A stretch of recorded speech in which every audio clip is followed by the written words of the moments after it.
Scott Wetzel is not for everyone. For instance, sane people who can easily tell right from wrong or strongly urge to change the channel. Doctors Radio declared listening to Scott Wetzel can be hazardous to your health and can cause sickness, strokes, or wanting to take long walks on short piers. Feelings of agitation, dizziness, depression, frustration, and cold sweats are common when listening to Scott. You can have a bad reaction, such as confusion, redness in the face, teeth clenching, fist pounding, wanting to put a fork in your eye, and feeling the need to throw your radio out the window. Listeners have also reported increased swearing, trouble sleeping, and a strong desire to gamble. Truckers and drivers are urged to stay away. Learn from Jack from Arkansas. As for women, don't even think about it. Oh no, my nipples clearly got erect. You've been warned. Now, here's your host, Scott Wetzel.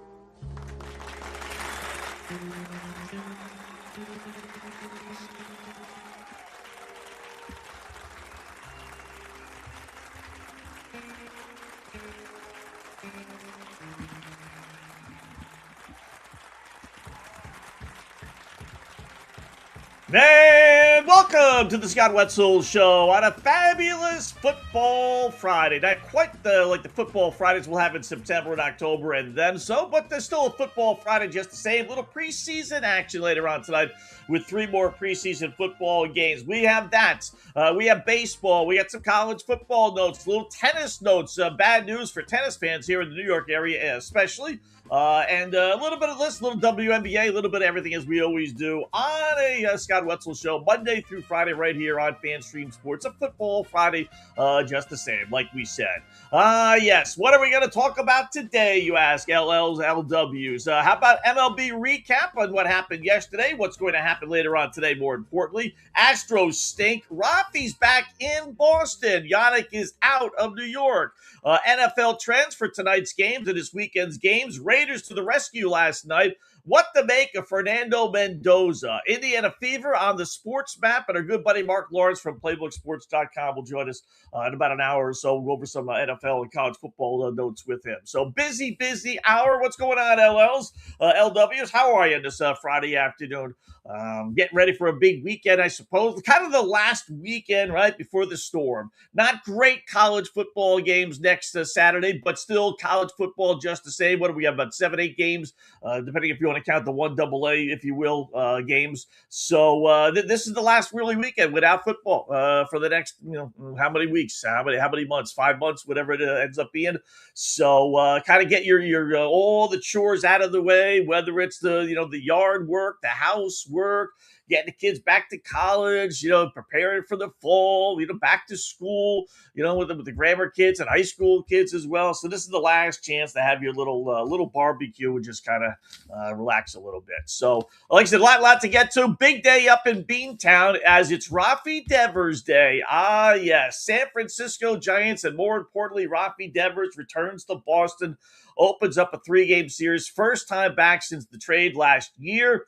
We talked a little bit about it yesterday. Will he get a standing ovation tonight? I think he will. I do. Like I said yesterday, I don't know if it's necessarily an overwhelming standing ovation, but if it's whether you're going to say it's positive or negative, I think it'll be positive. He did, he was there for 8.5 years with the Red Sox, won a World Series, and he did kind of, talk his way out of town. I understand that, but the Red Sox are doing well and the Giants are doing lousy. If it was the other way around and he was doing great, and the Giants were playing great and the Red Sox were playing lousy, then I could see the fans being a little bit more agitated, but it's not that. And if anything else, they could throw it in Rafi's face. Hey, listen, you talked your way out of town. Now you're on a next to last place team, and the Red Sox haven't missed a beat, made the playoffs last year without you, prepared to make the playoffs again this season without you. So when it's like that, then I think people just tend to be like, all right, you know what? He wasn't a bad soul, right? And he really wasn't for the Red Sox. In 8.5 years,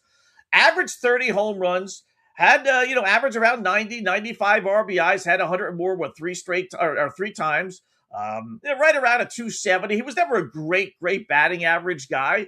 And almost forgetting the World Series, but he had so many clutch hits against the Stankies. Man, if you're a Red Sox fan and you watch them religiously, he was like big, not as good as Big Papi. Nobody.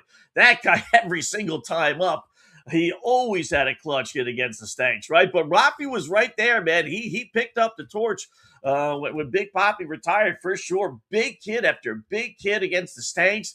So because of that, he'll, I don't have any ill will. He didn't want to play first base. Listen, he was young enough. He was good enough. He's seen other players come and go. He's seen them pay, what's his face, a ton of money for the Houston Astros, who turned out to be, basically a bust. So I know no ill will. And, I know people think he struggled since he's been with San Francisco. And I know he got up to like a lousy start last year when the trade was made. It really took him about 2 months to really get going, right? And this year, people kind of have that same attitude because the Giants stink. But in reality, he's on pace to the numbers that the Red Sox. He's got 25 home runs. He averaged around 30 with Boston. So he'll probably get about 5 more over the last month and a half or so. He has 69 home runs. He'll probably get a good 15, 20 or so, 25 more, depending how things play out. So, he's on pace for about 90 for sure. And his batting average is a little bit lower, 244, but everybody's batting average is a little bit lower this year. It's been a pitcher's year, no two ways about it. So it's not that far off from his batting average, about 15, 20 points maybe. But otherwise, the home runs, the RBIs, the doubles, they're all going to be about the same. He's not the only one, but it's a typical case of when the guy's not with you, you think the numbers should be better, but when he is with you and you watch him every single day, the numbers might not be reflective of how good he is. And that's probably the case with Rafi as far as the batting average. But as I said, he was never a 300 hitter, which just goes to show these guys that put up these numbers and hit over 300 are just so good, right? But the persona, if you're outside of Boston, oh my God, he was the greatest thing in the world. And he hit 35, 40 home runs. He's going to get you 120 RBIs and hit 300. It's like, no, that's not him. People pay, now not in this case because it was a trade, but, teams will pay players like an Alex Bregman, perfect example, like they're really great. Then when you bring them in and they put up basically the same numbers they've been putting up their entire career, and you're like, we paid $30-40 million for this? The guy's got to hit 25, 30 home runs. He's going to get about 90 RBIs. But he's only going to hit about 240. I mean, it's really not that big a deal. A lot of the home runs, meaningless home runs equals meaningless RBIs. Teams down 6-1. He hits a 2-run homer in the ninth. Big deal. We lose 6-3. What's the point, right? But, when you see a player, that's why I always go back to Wade Boggs, if you remember him as a Red Sox, right? A Hall of Fame player. And guy would hit 340 every single year. And that is just like a perfect number 3 spot guy. Just a, perfect, you don't want to bat him cleanup. This is back in the 80s and 90s, right? You don't want to bat him cleanup, but number 3 guy or a number 5 guy even, just ideal for a 330, 340 hitter, right? Gets all the protection in the world. Got to get on base for the cleanup guy. That's old school baseball, right? And the Red Sox always batted him leadoff. And other people couldn't understand, like, why? Well, what are you batting him leadoff for? The guy's hitting 340. Get him up there when there's already runners on first and second, right? And whenever they did, he just wouldn't get clutch hits. He just wouldn't, And it's one of those things. You had to be a Red Sox fan. You had to watch their games or listen to the games, in my case, when I was younger on the radio. And just realized that just for whatever reason, the dude just wasn't a clutch hitter when it came to guys on base. Get him up there when there's nobody on, nobody out, leading off an inning, or maybe 1 out, whatever the case. He'd get on base 9 times out of 10. Get him up there when they were base, first and second, nobody out, or first and second, 1 out, and he'd ground into a double play or fly out. I mean, it was one of those things you had to watch. So that's how it kind of is with Rafi and a lot of other players. When you watch them day to day, you do appreciate how good they are. It kind of works in reverse of what Wade Boggs was. You watch the Rafi Devers day to day, you appreciate how good he really was. But when you're standing from afar, and you're looking at his numbers, you're like, man, 30 homers, a big deal, 25 home runs, 69 RBIs. Well, it's having a lousy year. So no, he's having a Rafi Devers year. It's simple as that. Does he miss Boston? I'm sure they'll do some interviews with him. I'm sure he'll pretend that he still doesn't understand English, even though he's been in the United States for well over 10 years.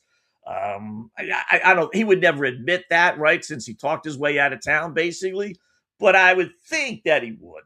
Realistically, fans in Boston loved him, treated him great, as I'm sure they are in San Francisco. But there was no ill will with the fans. Never. I don't ever remember him ever getting booed until that last year when there was a whole bunch of grumbling going on. So I would think deep down, yeah, I bet he does, right? Not to mention he's on a lousy team. And Boston, like I said, made the playoffs last year without him and figures to make the playoffs again this year. So I would think the answer would be yes, right? And not to mention he's being shifted all around in San Francisco, right? He talked his way out of Boston, and basically, a year later, the Giants are doing the same thing, moving him all over the place, trying to figure out a spot for him. And that's even with the DH, obviously, in the National League. So it'll be good. No doubt. Like I said, I think in the end, they'll give him a standing ovation and appreciate what he did accomplish there. And you win a World Series with Boston. It's not like we've won a whole heck of a lot of them over the last 100 years. So I would think that would take precedent over anything else. So it should be a lot of fun. Good atmosphere, right? Normally San Francisco, Boston, they never play each other. Who cares? But you got a little something going later on tonight. Big game this afternoon, or at least on paper anyway, 4:30 start Eastern time. Atlanta and Milwaukee. You got Chris Sale and Jacob Mizorowski pitching for the Brewers. Right? Over-under on that is 6. I don't ever, maybe a playoff game way back when there might have been a 5.5, but regular season game, you don't see too many 6s. You really, in fact, this might be the only 6 so far this season. And like I said, I don't ever remember seeing a 5.5. Maybe a playoff game, but not regular season. So this is as good as it gets, right? Picture this in the postseason, which could happen. National League Championship Series. Sale and Mizorowski, that should be a lot of fun. Over under is 6. It's hard to keep a game under 6 runs. I know you have your 3 1s and your 4 1s and 2 there are 3 2s, but when you're supposed to have 6 runs, it's a little different than when you're thinking it's going to be 8.5, 9, and you end up getting a pitcher's duel, right? Or it's a getaway day and everyone's swinging on the first pitch and they don't care. Great, we've given this out before. As far as trends go, this is game 1 of this series, right? And you know what that means. It brings in the Milwaukee Brewers game 1 trends. I mean, it is as impressive as can be. They are now 50-17 in game 1 of series the last 2+ seasons. 50-17.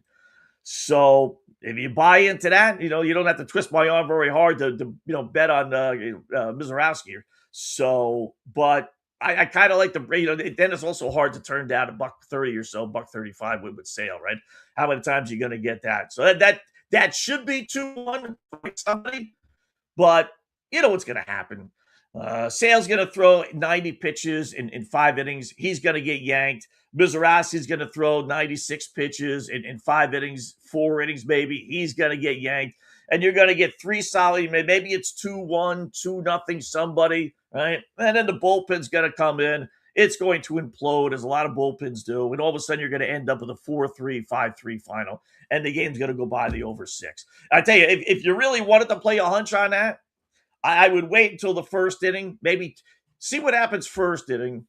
If they could survive the first inning, which is the inning where it's 50-50 if a team scores a run, get through that, then get through the second and then third, see what the pitch counts are like, see how long these guys figure to go, and wait for that over-under to drop to 3.5, and then you bet the over. That's how you do it. Don't bet it from the start, because chances are it will be nothing, entering the 4th inning. But if you wait, and again, I'm not counting on 7 runs because Sale and Mizorowski give up 7 runs. I'm counting on 7 runs because the bullpen comes in. And if I only need 4 because I waited for the line to drop to 3.5, then that's the way to go, really, with that one. Unless you want to bet the under, which is, you bet it now.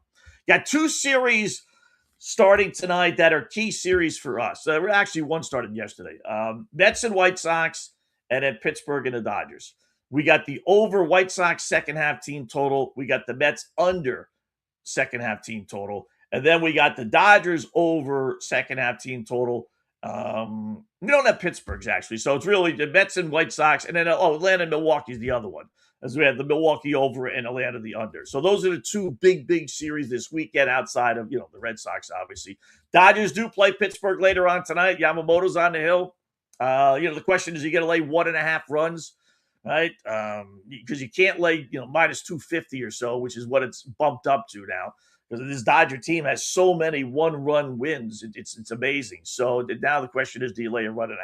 For our purposes, this is a good chance to just kind of lay off it. This is a good reason why you have season-long bets. Because in a lot of ways, you have action on the game. You need the Dodgers to win. So hopefully this, they swept Colorado. Wasn't easy. Did get 2 games in 2 wins by 2 runs or more, but it wasn't an easy series. But now they got Pittsburgh coming to town. If you can sweep the Pirates, now if you're on 6 in a row, and now maybe you get one of those 9-1, 10-1 win streaks that'll really get our second half over back in play.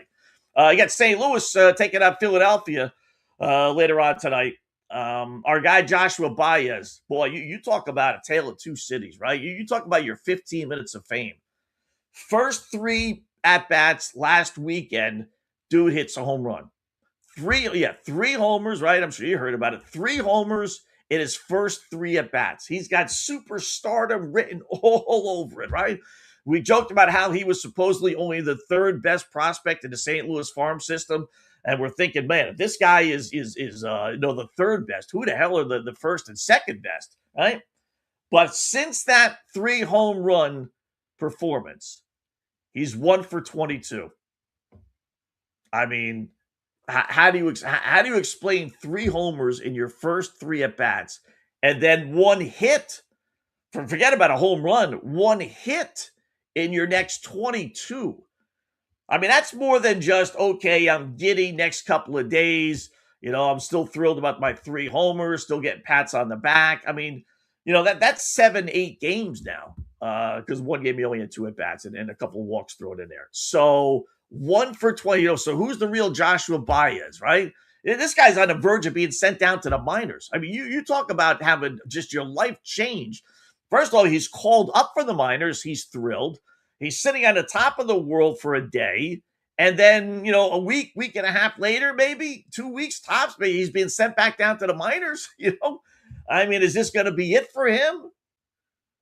Funny how they never show the fans and the family in the stands when the guy's going 0 for 4 with 3 strikeouts, right? We always get the fans and the family in the stands when the guy's hitting home runs or striking out 15 guys, right? We always get that. How about the fan? How about the family, the mother and the father who are sitting there in the stands and their son's going 0 for 5 with 3 strikeouts, or their son is, giving up 5 runs in 2 of the 3rd innings and can't get out of the 3rd inning.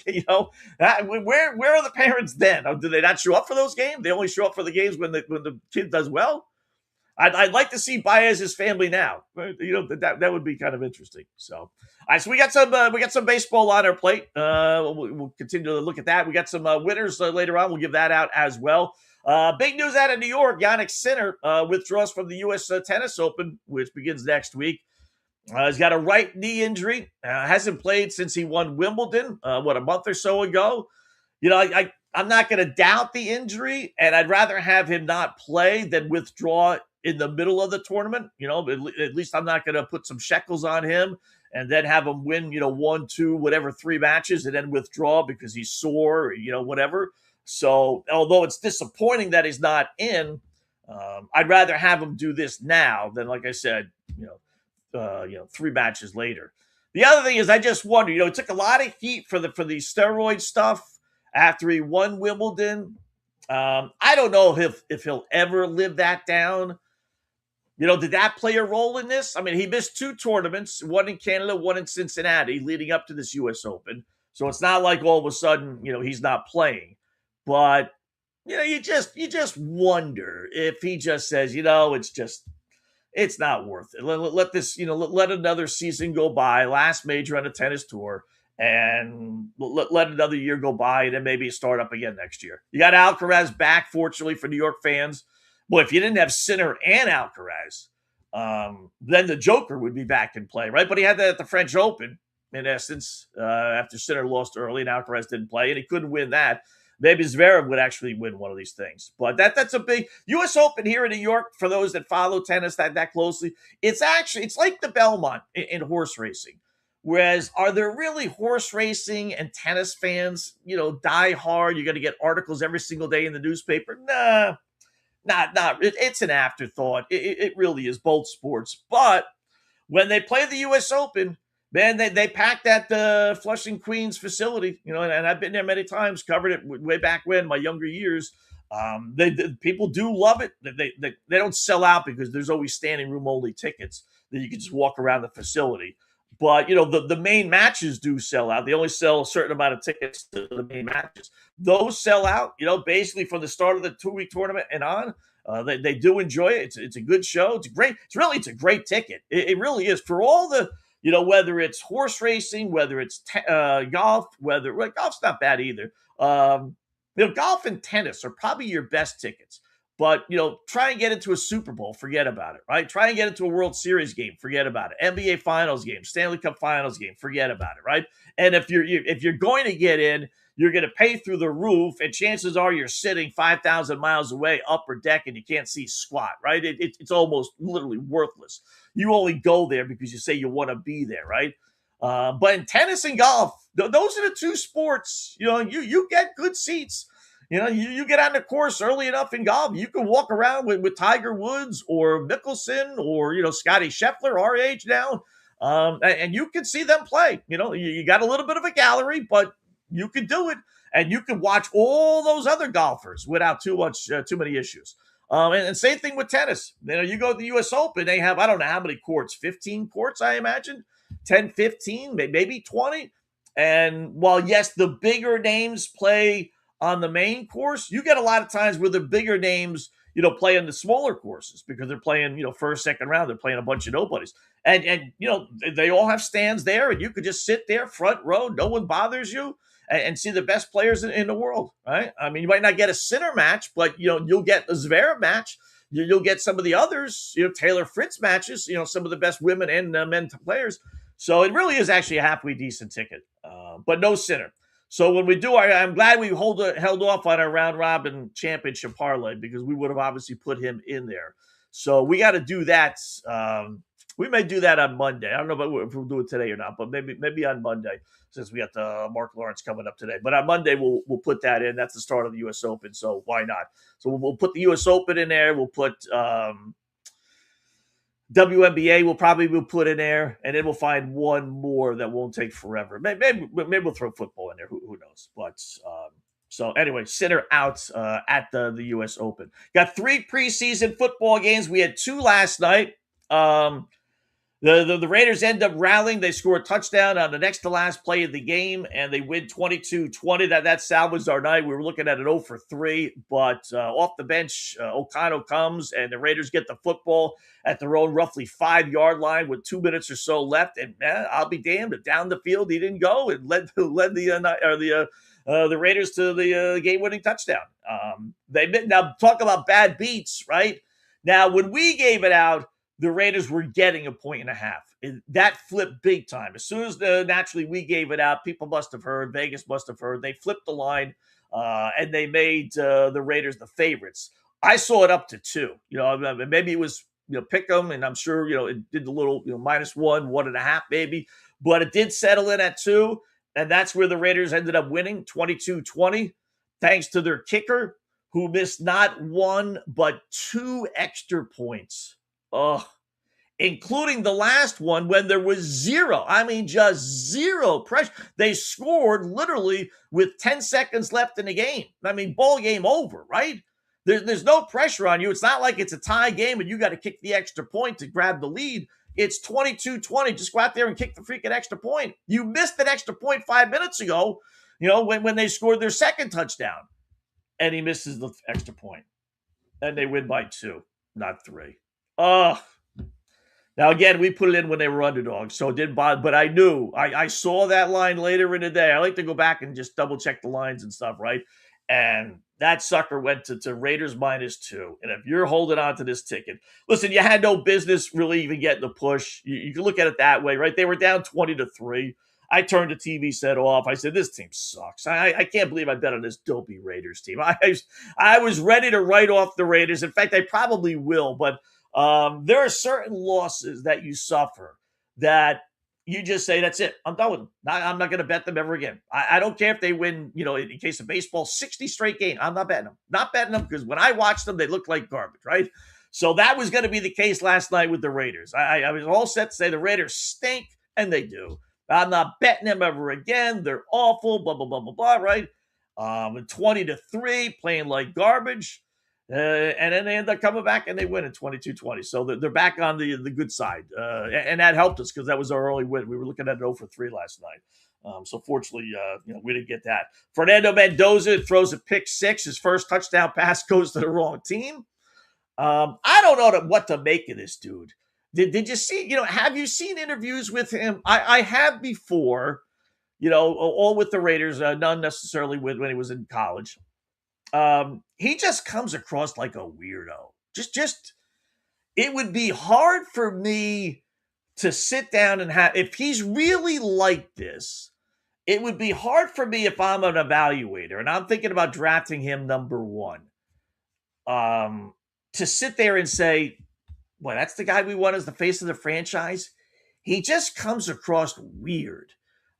It's almost like he's been overcoached. When they ask you, what do you think you're doing? You tell them the truth? No, you don't tell them the truth, Fernando. You say, well, things are in work in progress and we're getting better. Each day goes by, it's getting better and better. It's a work in progress, blah, blah, blah. You just BS them. Well, what do you think about your relationship with Kirk Cousins? Well, he's a jerk. Well, you don't want to say that, Kirk. You don't want to say that, Fernando. You want to say just the opposite. A little opposite picks. You want to say, oh, Kirk's a great guy. He's helping me out. We get along great.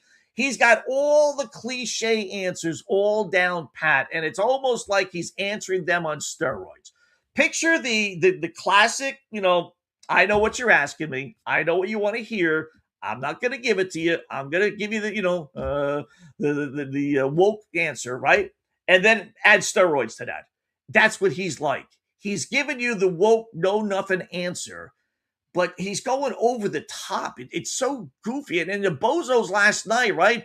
They had him on the sidelines and they talked to him about his performance and they asked all the basic questions I just mentioned, right? About 3, 4, 5 questions, right? And he did exactly what I said. He didn't answer them. He's just talking, oh, how you doing? Oh, everything is peachy. Everything is great, right? And then they come back and say, oh, what a great interview that was. Oh, what a great guy that guy is. And I'm thinking to myself, what are you talking about? Were you listening? Were you listening, Troy? Were you listening, Joe? He didn't say anything. You didn't answer any of your questions. And your sideline reporter was too stupid to follow up a question, have a follow-up question. It was just like, okay, I got 5 questions and I'm going to ask you about 5 different things. I don't care what your answer is. I'm going to ask you. I'm not going to do a follow-up. I'm not going to do a real interview, right? And they're all gloating about how great he is. I don't know, man. The dude seems weird. He again, whether that's them coaching him or that's just him, probably a combination of both. But, there's certain guys, good people, whatever. But, when you walk away from the conversation, you say, man, that guy is weird. That guy is like strange. That's what you get with him. Every interview I've seen, which has been, maybe 3 or 4, right? Not a whole lot, but enough where it's been the same thing. It's like, what are you trying to say? What are you trying not to say? Just speak your mind, dude. Very weird. So I don't know if he's ready to be the face of the franchise. Clint Kubiak, their head coach, has held off naming a starter. I mean, all indications are it's going to be Kirk Cousins. Cousins has played 1 drive in 2 preseason games. So if they weren't going to name Kirk Cousins the starting quarterback, if I'm Cousins, I'd be like ticked off, right? I mean, I know you could see me in practice. I get that, but let me show you a little something in the game. You're going to regulate me to a bench warmer without even, what was my point of me signing with you guys? I thought I was going to get a fair shot at this thing. So I don't know what game the Raiders are playing. Are they going to hold off? Do they really think the team they face, the Dolphins, does it matter to Miami, whether it's Kirk Cousins or what's his face? Mendoza? I mean, they're 2 different quarterbacks, but I don't know. I don't know if there's really that big. The Raiders stink. The Raiders are going to try and run the ball, right? That's about, whether it's with an older Kirk Cousins or a younger Fernando Mendoza. The bottom line is they want to be a running team. So I don't think it really is going to matter that much. But that would be my only guess, right? They kind of keep the Dolphins in the dark. But that team must know. If you're in a real quarterback battle, unless you're the Cleveland Browns, you don't give the guy who's supposed to have the best chance of being the starter one drive in 2 games. And you really don't want to play him game number 3 because you don't want to risk injury. So I'm assuming he's not going to play any next week. So you have enough in practice, I suppose, to evaluate that? I don't know. More than likely, it's going to be Cousins. And then more than likely, the Dolphins will lose. I'd rather, as a Dolphin fan, hoping that the Dolphins win, see Mendoza. I'll tell you that. But either way, the Raider team is not a good football team. They really aren't. So we had 2 overs last night. We got a bunch more games tonight. A bunch more, 3 more. Then we got a bunch more on Saturday and then one on Sunday. So we'll go over the trends we gave you last week, recap again how well they did, and then implement them into the game this week, including the over-unders, which were great last week. So we got that. We got some Cleveland Browns news. We got the Dolphins and Giants. We'll preview that. We'll hear from Kevin O'Connell from the Minnesota Vikings on their midget quarterback. And then Joey Burrow making some statements yesterday. So we'll get to all that football. We got Mark Lawrence coming up in about a half hour. Got a little WNBA as well. So busy Friday. Keep it right where it is. Hit that subscribe, like button. We'll take a break, come back, and check out what's happening in the world of sports. The Scott Wetzel Show, fanstreamsports.com, fanstreamsports.com. More coming up. Hi, golfers. IndyCar Tim here. I want to talk to you a little bit about Golf Central Magazine. It's not just a golf magazine. It's the magazine for everything. Turf, travel, philanthropy, and lifestyle. Head over to golfcentralmag.com and check out the latest issue. Some of the regular features in Golf Central Magazine: the Golf Bachelorette of the Month, the Golf Bachelor of the Month, the Golf Cart Girl of the Month, Golf History, Grip It and Sip It. So head over to golfcentralmag.com. It's free. It's the magazine for everything: turf, travel, philanthropy, and lifestyle. Golf Central Magazine at golfcentralmag.com. We'll see you there. Sports fans, it's time to gear up. Head to fanstreamsports.com and check out our brand new merchandise store. We're talking bold t-shirts, 3/4 zips, hoodies, hats, mugs, and more. Everything you need to rep your favorite shows and your favorite crew. Whether you're rolling with the J.P. Peterson Show in Tampa Bay, From the Rough in Dallas, the Tim May Show featuring Clay Hall, or the Jeff Thidoff Show in Ohio, or any of our FanStream Sports original programming, we've got the perfect look for game day and every day. So don't wait. fanstreamsports.com. Click merch and grab your gear now. Wear the stream, live the stream, fanstreamsports.com. Hey folks, let me tell you about Bay Area Modern Medical Center, a very different kind of approach to primary care. Personalized preventative medicine, not a one-pill-fits-all mentality. Christopher Lugo and his experienced medical staff are proactive in looking at issues before they become a problem, encouraging a healthy lifestyle with proper diet, supplements, and exercise to optimize your active lifestyle. Rather than the impersonal, rushed approach, you will be the only patient and will have our full attention. That's new. Getting old is inevitable, but feeling and looking old is avoidable. Bay Area Modern Medical Centers are experts in anti-aging regenerative medicine that optimizes your body's performance in many areas. So call for an appointment to get started on a journey back to full health and a happy life with a new, modern way of healthcare. Call 844-977-3477 or go to BAMMC.com. That's 844-977-3477 or BAMMC.com. Today's show is brought to you by Tomstown, a premier craft distillery based in Kansas City, Missouri. Discover their award-winning lineup, including double oaked bourbon, botanical gin, and double grain vodka, named the best craft vodka by the readers of USA Today. Available for online delivery in 40 states. Visit toms-town.com or their Kansas City distillery to explore more. Elevate your game with Tomstown, where history meets innovation. Please enjoy responsibly. Orion Golf Management Solutions. Orion Management Solutions has tailored its service packages just like it tailors its approach to customers. Some owners need more supervision, while others need periodic assessment of their short-term and long-term strategies and programs. Orion can be called in to develop a business plan with the existing staff, or we can assist with the daily management of a facility or event. Either way, We make sure the client is satisfied and understands the direction the facility needs to go in order to achieve the owner's goals. Orion Management Solutions can help with owner assistance service solutions, daily course management, business plan development, monthly operations, or as-needed consulting services. Whatever your need, Orion Golf Management Solutions can help. Check out OrionGolf.com. Let's go! Right now, back to the show on FanStream Sports.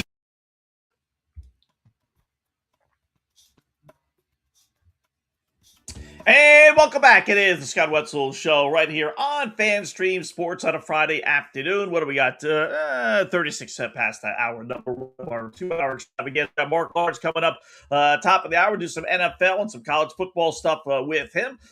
Continue to talk a little baseball as well, a little WNBA. We mentioned the tennis notes, a little golf as well. Second round underway. We'll keep you posted on that. So a busy Friday. Plus our YouTube chat. If you're watching us on the Scott Wetzel Show on YouTube, make sure you hit that subscribe button and fire away. Wife and kids are out of the house, as the LLs, LWs know.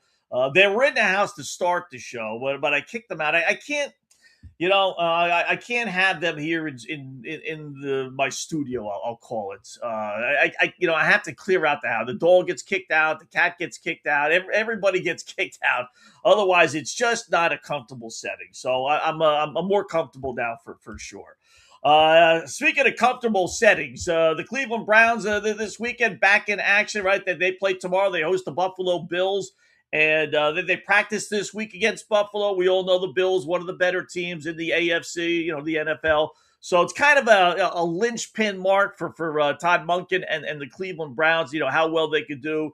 If you're a Cleveland Browns fan, first of all, God bless you. My father was, right? But so I kind of follow them. I do. I follow them, root for them a little bit, even though my dad's passed away for a couple of years now. But their scale, their bar of being successful is so freaking low that listen to their new head coach. Looks like we belong. That's all we wanted to see, right? Do we belong? I mean, does our first 11 give us a chance to move the ball and score? And I felt that way today. I mean, that is so, again, he's not worried about winning and losing. Look like we belong.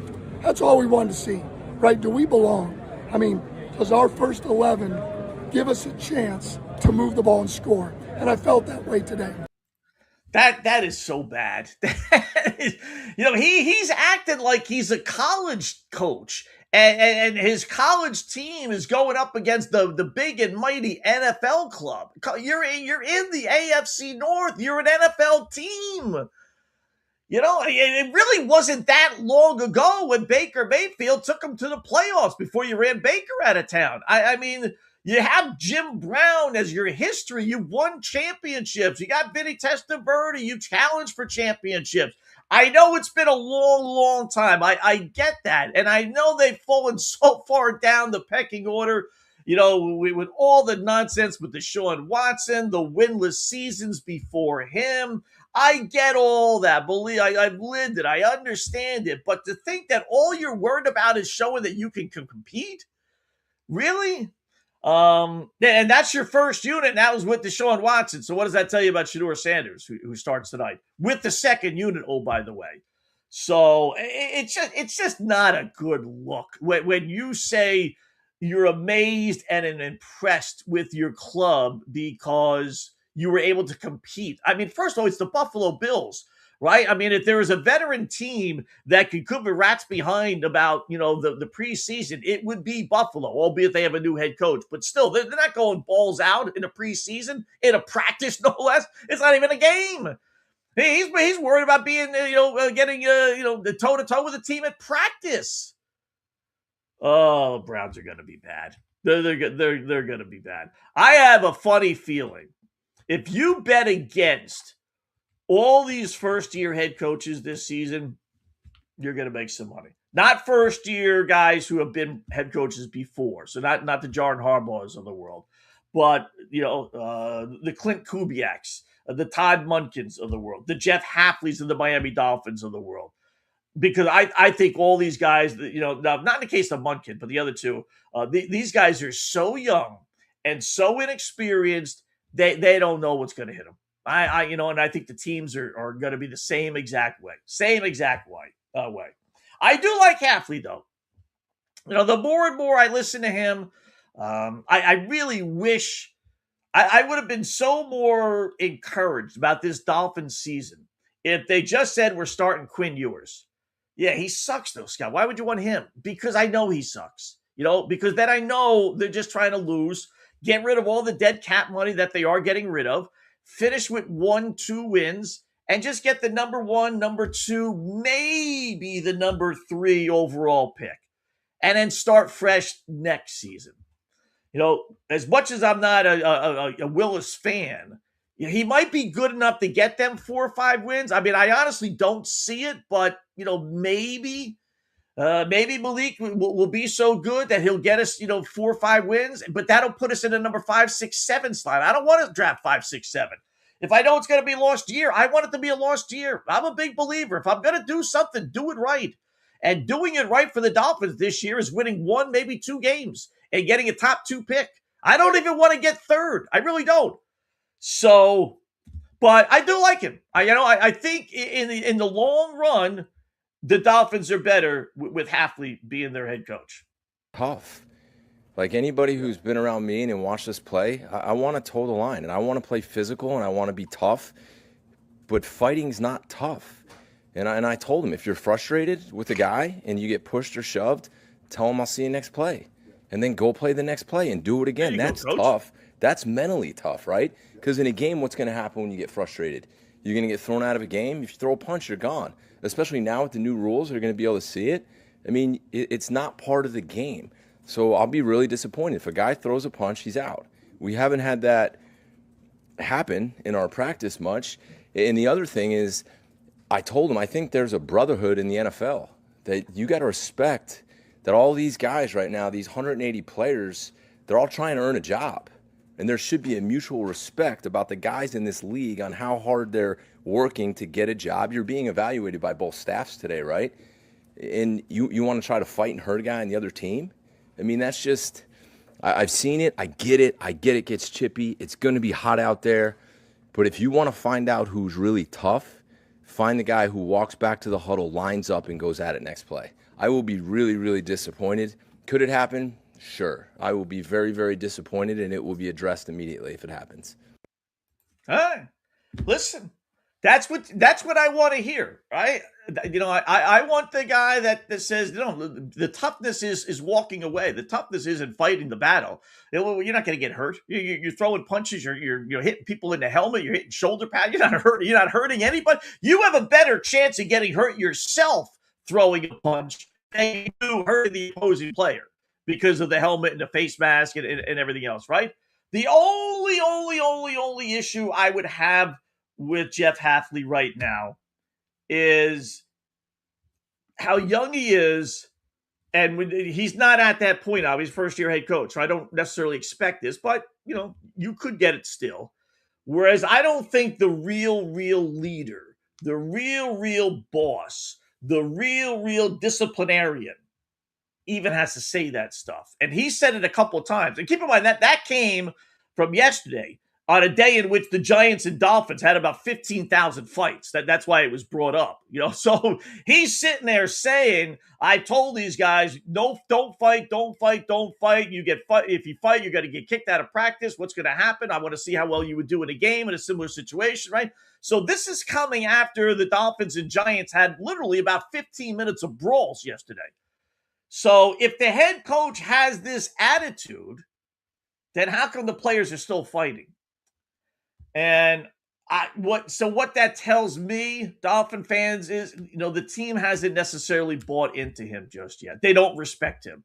He's too young. He's too inexperienced. He's too rah-rah. He says all the right things. That all makes a whole lot of sense, right? All that stuff. But, you got to remember, you're talking to bird brains here. That's where I think the veteran head coaches, they either accept it or they put their foot down. But I think a lot of them just accept it because they know these guys are idiots. These guys will be, working overnights at 7-Eleven if they didn't have a football uniform on. We're not talking about brain surgeons here.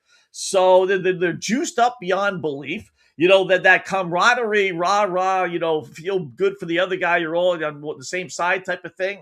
Listen, there's a lot of guys on that football field that, aren't going to see the light of day when it comes to making a roster. So that they're not worried about somebody else. They want to make a name for himself. Simple as that. And if it means getting into a fight, maybe that'll impress his head coach. Maybe that's what he thinks. So Hafley says all the right things, but a veteran head coach doesn't have to say it. He knows. He's laid that law down in practice, and the guys know. You get in a fight, you're out. That's it. You're off the team. I'm not here to evaluate how well you can fight in a football uniform. I'm here to evaluate how well you can block or how well you can tackle. So when you say those things publicly, that tells me that he doesn't really, the message is not really getting across. Not yet. It's a lack of respect. It really is. And listen, sometimes you're going to have to learn. Some cases, all right, they're going to get into another fight, this week or next week, and kick a guy off the team or kick him out of practice, do what you say you're going to do, and let these guys know you mean business. Because right now, I got a feeling that they're challenging him. I really do. Minnesota quarterback Kyler Murray get the start. Unlike with some of the other teams, the Vikings did announce that he is going to be the starting quarterback, right? And the biggest fault of his is he goes about 4'10", right? That and he doesn't like to practice and look at game films and look at game notes. So even their head coach, maybe he's kind of blind to the situation, but that's been the knock on Kyler. Right? Obviously, he's small, 5'10". And the other thing is that, he doesn't look at the playbook. So here's Kevin O'Connell yesterday talking about some of the problems Kyler Murray is having. Just curious about what you've learned about how he overcomes the height issue, and sort of seeing the field, and just how he's still able to make completions like he did yesterday downfield. Yeah, it's funny because I don't know if you guys caught it in Drew Brees' Hall of Fame speech. He told the story about when he told Cam Cameron and Brian Schottenheimer he couldn't see somebody who was open, and they told him it's your job to see. So, the other day in practice, because I showed the quarterbacks that clip and I showed them some other things because I thought Drew did an unbelievable job in that speech. But he couldn't see on a play, and he didn't want to tell me that. So he prefaced it with, I know I'm not allowed to say this, but, and, we both got a laugh out of it. It's going to happen from time to time, depending on the angles and how the protection and the rush kind of pattern works. That's going to be part of it, but he also has a lot of experience understanding space based upon the defense that they play, space based upon what we're trying to do from a standpoint of attacking voids and vacancies. And so we've seen some really good examples of him being able to overcome that, play in rhythm and anticipate some throws. And we've also seen some times where we got to get more reps of what that throw actually should be cut off there. Dude can't see. He's too small. Have there been 5'10" quarterbacks, 6 feet quarterbacks, the Doug Flutys, the Drew Breeses, right? Yeah, but, and it is, and if you can't, listen, if you're 5'10", you're not going to be able to see over. So it is your job as the quarterback, which is what they were saying there, to find a way, to find the lane. That some quarterbacks can see over. I don't know how they do. I really don't, because you could be 6'2", 6'3", but defensive linemen, with their helmet on, the cleats on, their arms raised up in the air. I don't know how the hell they're seeing downfield either, to tell you the truth. But it's your job as the quarterback to find the lane to see these guys. And if you can't, then you're not an NFL quarterback. And that's, if you watch Kyler Murray play, and I have, all his plays are all scrambling. When you flush him out of the pocket, then he can maneuver and he can throw the football with the best of them, and is a good quarterback. But it's the old saying that you always say, you can count on one hand literally how many scrambling quarterbacks, or at least put it this way, how many non-pocket passing quarterbacks have won a Super Bowl. There really aren't that many. You could throw Mahomes as a scrambling quarterback, but he clearly obviously has the ability to drop back and pass. These quarterbacks that need to scramble to find their lanes, to look downfield, they don't win Super Bowls. They just don't. Russell Wilson, maybe you want to throw in that category, might be one. But other than that, there's a reason why those guys don't win. They can't see. They don't, because you can't scramble every single play. You just can't. And that's Kyler Murray. There are times he looks great, which is why I don't doubt Minnesota will get to 9 wins and eclipse their 8.5 win total. And there'll be times he's going to look great. He's going to hook up with Justin Jefferson, and it's going to be the greatest offense in the world. What was Arizona doing? Blah, blah, blah, blah, blah. But then there are going to be other games, in the big-time games against the big-time defenses that he's going to look like, the midget that he is. Simple as that. And he's not going to win. Good enough to be in the NFL. Yep. Good enough to maybe be even a starter. Yep. Good enough to really win? Nah. I really doubt it. I think Detroit wins that division. I think Chicago's in second place, maybe the other way around. I think Green Bay's probably in third, and I got Minnesota in last place. And then Minnesota, I don't know what to do. They got the quarterback guru there. Kevin O'Connell, the quarterback genius. The only quarterback he ever won with, he ran out of town. I don't know how he's going to escape this label, but that's Kyler Murray. A day after being told, don't tell me you can't see down the field, is the day that he ends up telling the coach, hey, coach, I can't see down the field. 9-8, maybe 10-7. Different goals for our boy Joey B, who kind of laid it on the line. Joe Burrow and the maybe future Super Bowl champion Cincinnati Bengals. June, July, and August right now. I'm trying to put it out into the world. I'm trying to manifest it. I'm trying to show our guys the urgency that I have and that I want us to have as an organization to go and make it happen. You can keep pushing it down the road, or you can talk about it now and say this is the year. And I'm tired of saying next year. This is it. Your life is too short to keep pushing things down the road, and I'm trying to instill some urgency and some intensity in everybody to go and be great every day and try to go make it happen. Yeah, there you go. That was, he was asked about, how he told the world that, this is the year Cincinnati's got to win it. It's no more, pushing it down the road and all that other stuff, as he said. I don't know if this is it or not. The parallelism of him and Dan Marino right now are scary, similar.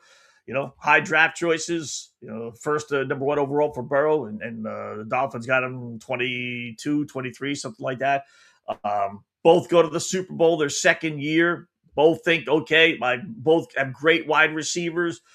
No reason to think that we're not going to get back there. And here we are, 4 years later, and he hasn't gotten back there. Whether it's injuries, whether it's to him, whether it's to other players, whether the head coach is a dope, defense sucks, whatever the case may be. Bottom line is, it's been 5 seasons since they went to that Super Bowl, and they've had decent years, 12-4 the following year. That's the year they got screwed by the refs call against Kansas City. But then he got hurt the next year, then only 9-8 2 years ago, and got hurt last year and played only 8 games, and he went 5-3. So, listen, he's, what is he, 28, 29, something like that? 29, yeah. So he's got realistically, 4, 5, at least good more years if he were to stay healthy, right? At least. So he's got some time, but he's on the Bengals. Out of all the teams, they actually made some moves this offseason. That they re-signed their wide receivers. They got those guys, so they kept that offense intact. They traded for Dexter Lawrence, traded a high top 5 pick for him. So that should help the defense. So they are doing things this year, I will say, that make it seem like, okay, that they really do want to try and win. But it's easier said than done. It's not easy, being a winner. It just isn't. Are there any big-time free agents signing with the Cincinnati Bungles? No. So you got to draft all these guys. Their offense is second to none. We get that, but defensively, this year, though, Pittsburgh, I think, is going to come back to the pack. The Browns are still the Browns, and you really only have Baltimore. And you don't even really know what you're going to get with Baltimore with a new head coach. So it does seem like if it doesn't happen this year, man, when's it going to happen, right? But the Buffalo Bills are saying the same thing. The Baltimore Ravens are saying the same thing. Now, if it doesn't happen this year for our team, when's it ever going to happen? Ever, right? Maybe not. Maybe not. Maybe it'll still be Kansas City's, conference to reign if Mahomes gets healthy. Whatever's keeping them down, whether it's the head coach, whatever, They have so much potential. Boys in Vegas still giving you 20-1 with them. It's still a fat number. It really is. I'm on them. I root for them. I think Joe Burrow is the best quarterback this side of Mahomes in the NFL when he's healthy. But, I don't know if if anything, the sense of urgency would be for the head coach, who only has 2 years left on his contract. And the Bungles are cheap. No two ways about that. But I think if they failed again this year, and Joey B went upstairs and complained just a little bit, I got a feeling Cincinnati would be willing to eat 1 year. Everybody's willing to eat at least 1 year, even the Bengals on a contract. It's probably not that much anyway. So the sense of urgency might not be with the team, but it's got to be with, the head coach, who has been given a great team. And I don't think this, the mark of a good head coach is if you get fired, would you get offers the next year? And I don't think too many people would be knocking down Zach Taylor's door. If you can't win with Joey B and Chase, Lamar Chase and Chase Brown, I don't know how many people really would be wanting you. Maybe as offensive coordinator, that I could see, but as head coach, so this is probably it for him. It really is. So got 3 preseason games later on tonight. We got Pittsburgh at home as the Aaron Rodgers reunion tour continues. They played Green Bay. Pittsburgh did last week at home. Now they got the New York Jets at home. Jets are laying 1.5 on the road, which I find interesting. We got Carolina laying 1.5 at Jacksonville. And then we got the Denver Broncos at home laying 5.5 against the Green Bay Packers. I know the Packers didn't play well last week, but that was actually a close game for 3 quarters, and then the fourth stringers came in. So I'm a little surprised Denver, which doesn't figure to be playing Bo Nix that long, if at all, would be laying that much. That's a big fat number. That really 5.5 for a preseason game. And then don't forget we got our over/under systems. We'll go over all the systems that we did last week. Last week we were pretty good. If you played them all, we went 20, 13, and 2 against the spread. If you played all 5 or 6 of the systems, we'll give those out again later on in the program, and we'll give you the picks as well. So got Mark Lawrence, playbooksports.com, joining us next. That's playbooksports.com. We got that. We got some WNBA notes to get to, all our plays that we're going to give out for the weekend, and a couple little tidbits here and there. What else we got? We'll leave you with this. We can't forget about that. Indiana Fever on the mend, and then some of the NFL trends for this weekend. So busy hour number 2 coming up next. We'll start it with Mark Lawrence, playbooksports.com. He's coming in right after this quick little break. Fanstreamsports.com, fanstreamsports.com. See you in a bit. Hi, golfers. IndyCar Tim here. I want to talk to you a little bit about Golf Central Magazine. It's not just a golf magazine. It's the magazine for everything. Turf, travel, philanthropy, and lifestyle. Head over to golfcentralmag.com and check out the latest issue. Some of the regular features in Golf Central Magazine: the Golf Bachelorette of the Month, the Golf Bachelor of the Month, the Golf Cart Girl of the Month, Golf History, Grip It and Sip It. So head over to golfcentralmag.com. It's free. It's the magazine for everything: turf, travel, philanthropy, and lifestyle. Golf Central Magazine at golfcentralmag.com. We'll see you there. Sports fans, it's time to gear up. Head to fanstreamsports.com and check out our brand new merchandise store. We're talking bold t-shirts, 3/4 zips, hoodies, hats, mugs, and more. Everything you need to rep your favorite shows and your favorite crew. Whether you're rolling with the J.P. Peterson Show in Tampa Bay, From the Rough in Dallas, the Tim May Show featuring Clay Hall, or the Jeff Thidoff Show in Ohio, or any of our FanStream Sports original programming, we've got the perfect look for game day and every day. So don't wait. fanstreamsports.com. Click merch and grab your gear now. Wear the stream, live the stream, fanstreamsports.com. Hey folks, let me tell you about Bay Area Modern Medical Center, a very different kind of approach to primary care. Personalized preventative medicine, not a one-pill-fits-all mentality. Christopher Lugo and his experienced medical staff are proactive in looking at issues before they become a problem, encouraging a healthy lifestyle with proper diet, supplements, and exercise to optimize your active lifestyle. Rather than the impersonal, rushed approach, you will be the only patient and will have our full attention. That's new. Getting old is inevitable, but feeling and looking old is avoidable. Bay Area Modern Medical Centers are experts in anti-aging regenerative medicine that optimizes your body's performance in many areas. So call for an appointment to get started on a journey back to full health and a happy life with a new, modern way of healthcare. Call 844-977-3477 or go to BAMMC.com. That's 844-977-3477 or BAMMC.com. Today's show is brought to you by Tomstown, a premier craft distillery based in Kansas City, Missouri. Discover their award-winning lineup, including double oaked bourbon, botanical gin, and double grain vodka. Named the best craft vodka by the readers of USA Today. Available for online delivery in 40 states. Visit toms-town.com or their Kansas City distillery to explore more. Elevate your game with Tomstown, where history meets innovation.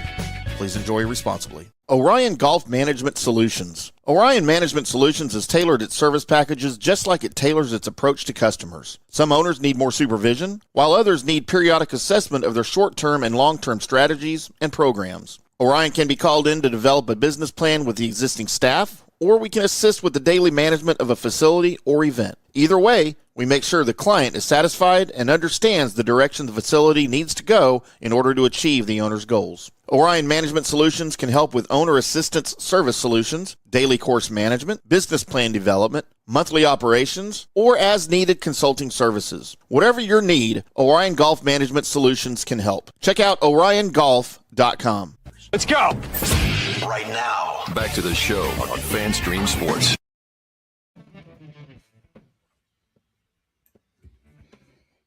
All right, welcome back. It is hour number 2 of our 2-hour extravaganza on this Football Friday. A little preseason football tonight. We got a bunch more games tomorrow. Mark Lawrence from PlaybookSports.com will join us hopefully in a little bit here, and we'll get some picks from him. But I will say I had 2 plays last night, or 2 games last night, right? And according to our systems, one went, both of them were supposed to go under, but both went over. So we got a bunch of preseason things we'll get to in a little bit, who to play on, who to play against, and all that other stuff that we did in week number 1, which turned out to be pretty profitable. But first up, let's welcome in our typical Friday guest. Beautiful day it is here on Long Island. Hopefully it is by you, Mr. Mark Lawrence.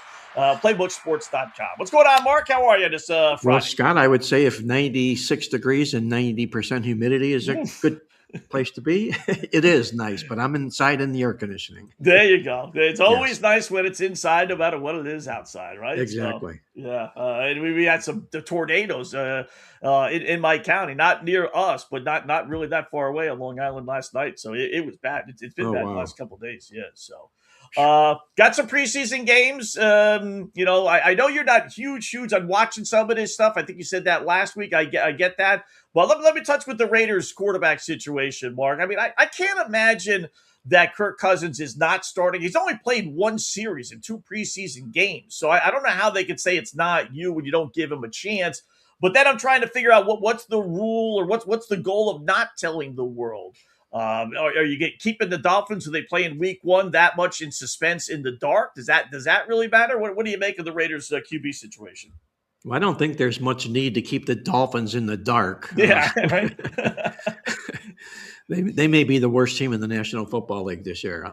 But who knows what Clint Kubiak is thinking as far as Mendoza is concerned. Maybe he wants to get him some reps before the season begins.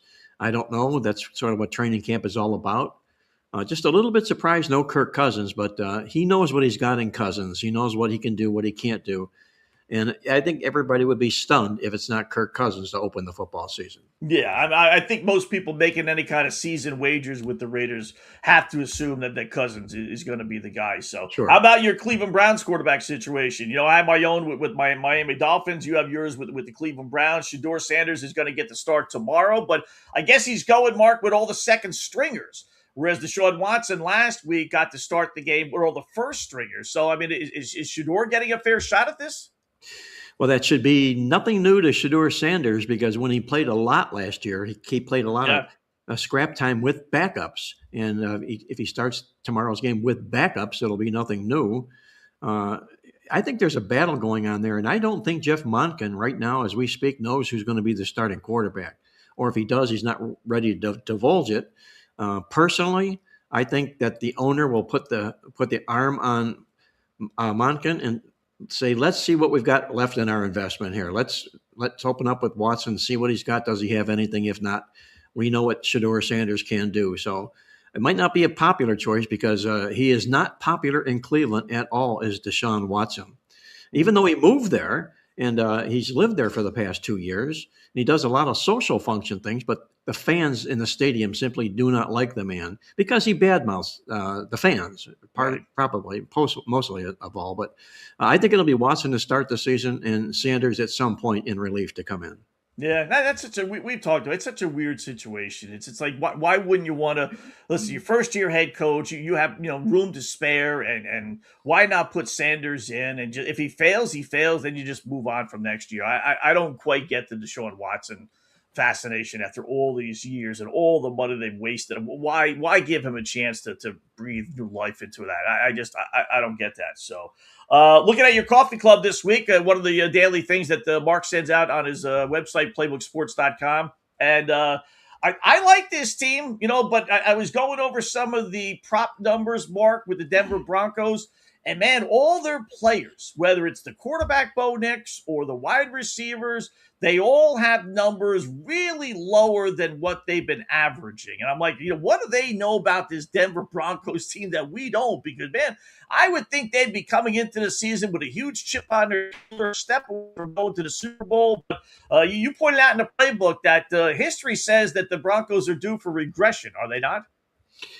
Yes, they are. They're one of the teams that improved the most in net wins per season last year. And what goes up usually comes down. And another key factor in Denver stepping down is the fact that they won more one-score games than any team in the league did last year. That's never a good omen because that levels out real quick the next football season. So, you've got 2 strikes against Denver before they open the football season, which means that they'll have to play some excellent football to avoid all those pitfalls, if you will, per se. And they live in a real tough neighborhood, Scott. As you know, the AFC West is one of the tougher divisions in the league.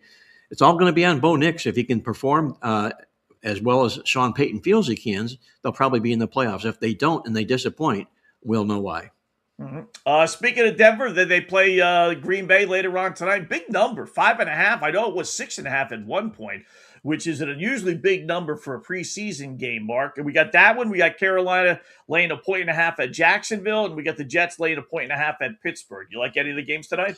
Well, I do like the Green Bay side, and if for no other reason, just plain simply out of my well-oiled machine, the database.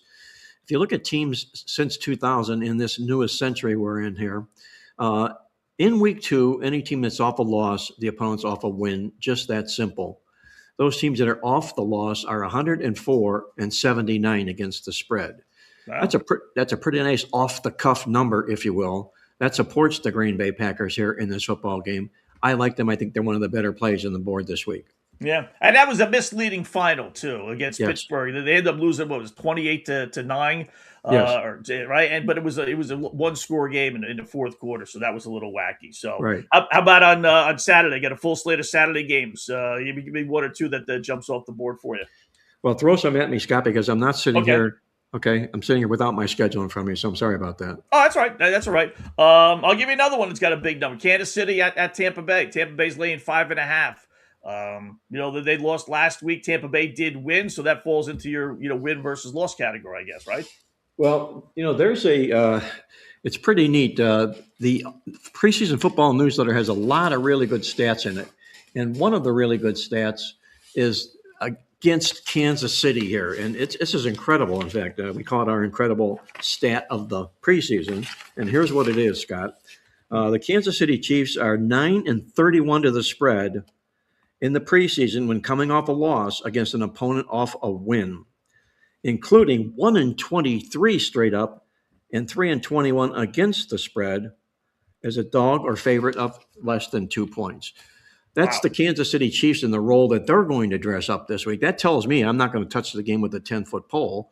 But I do like Kansas City this football season here. I think, what they did last year was a misnomer that brings them back here as a clear and simple a mission team this football season here, and they will be on a mission. But I don't know if it happens in the preseason, and I don't know if it happens tomorrow here. I do not like Kansas City in the game. All right. How about Philadelphia laying 2.5 against A.J. Brown and the New England Patriots? Well, it's a little bit difficult here. Preseason teams in the preseason that were the Super Bowl losers, as New England will dress up all season long this year, do not fare well after they have a game under their belt in the preseason. That's against New England here. And I'm going to be against them pretty much most of the season here as well. So it's a tough game for me. I'm not going to touch either side, but I'm certainly not going to be anywhere near the New England Patriots. All right. I think most people agree with you on that.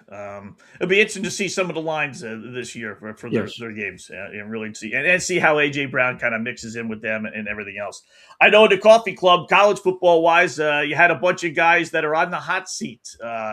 And there are a bunch, right? College football, man, you don't get much room to maneuver. You get 1, 2, maybe 3 years, and all of a sudden, if you're not championship contenders, you're in a whole lot of trouble. So, how much fun was writing that article? Well, it wasn't hard. I think the one guy that kind of got an exception, although not due to what he did last year, was Bill Belichick, and he's around because he's Bill Belichick. I don't think he'll be around next year personally if he endures what he did last football season here. I think he's got a little bit more on the side going on than he does in the football playing on the football playing field this football season here. So what I like to do is take a look at the short list of those players, or those coaches, I should say, and watch them during the first month of the football season. If they get out and meet with success, some straight up and point spread success, you can maybe tamper that down a little bit. But if they come out of the gate struggling, that means there's pressure, and that means they're succumbing to that. So, I would be careful of these teams, these coaches that are on the hot seat who struggle early on in the college football season. Give me some teams that are not in the Power Four. I know you wrote this week as well. That might be challenging for a playoff spot. We all know, there's at least one of those teams. Last year was Tulane. In fact, there were two last year, but the Tulane would be in one of those teams. I know you wrote an article on that. Give me a couple of Cinderella type of teams from these Power Six, if you want to call them that, conferences. Well, truth be known, Scott, a group of 6 teams this year are relatively lightweight, and I don't. No, does a team have to? Is it mandatory that a group of 6 team makes the playoffs? Yeah, it is. Well, then if it is, then they change. They change the rules all the time. I know last year it was, and that was the big debate of which one it'll be. So if the rules are the same as last year, then yes, there's got to be at least one. Well, what happens to these teams that the continuity goes away is because when they do well, the coaches get hired away. Look at John Summerall at Florida. I mean, my goodness, what a plum job he got after resurrecting 2 programs. They each were sour sub-500 teams 2 years in a row, and he took both of them to championship games each in 2 years. So he was rewarded in doing just that. And what I would do if I'm looking at these group of 6 teams, I'm going to go right to the head coaches and see which of these head coaches look like they've been there, they've done it before, and they can possibly do it again. Again, there's no teams jumping off of the page to me that way. And I'm going to, again, watch these teams come out of the gate and see how they do.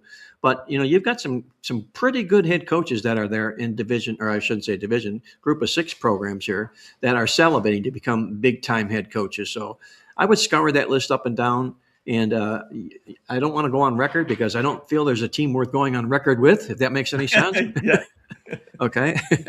So, I'm going to watch them almost game by game in this sense. It's a little bit difficult when you're looking into the season and forecasting season wins and those types of things. They're really out of your control because of injuries, continuity, momentum, and all that type of stuff. And it's that way also projecting from a group of lower level college football teams, which one is going to rise from the pack. And, it's not going to surprise me. You'll have your Tulanes in there. They're going to probably be a pretty good football team here. Memphis will probably be a pretty good football team here this year as well. But other than that, there's no horse I'm going to be riding in the group of 6 race stakes this football season. All right. Tell me what's going on at the website, playbooksports.com. Well, we're doing a lot of good things. We just we gave the website a whole new look, a whole new design. It's a lot easier to get in and surf around and see things. And there's a lot of good things going on there. You mentioned the coffee club. That's very, very popular. Thankfully, it's grown to be very, very popular. And anybody that can get the coffee club, you can't buy it. You can't get it. The only way you get it is if you subscribe to any of our publications, whether it's the newsletter, whether it's we have 3 newsletters on there, Scott, Totals Tip Sheet, our midweek newsletter, my newsletter, or any of my services. But that coffee club is a free bonus. It's in your inbox every day at 6 a.m. in the morning. And I have to laugh because who's putting that together that early? What's that? I said, who's putting that together that early in the morning? I'll tell you that. That's what another different radio host asked me. He said, "How on God's green earth do you get that thing out there at 6 in the morning?" I says, "It's a thing called technology. You get it ready the night before, you put it in the queue, and the email shoots out at 6 a.m. in the morning." So, that's the secret to it. But I love doing it because what it does is it keeps me sharper on my toes here as well. If I learn things, that allows me to go in my database and query around and maybe extract on some good things like that.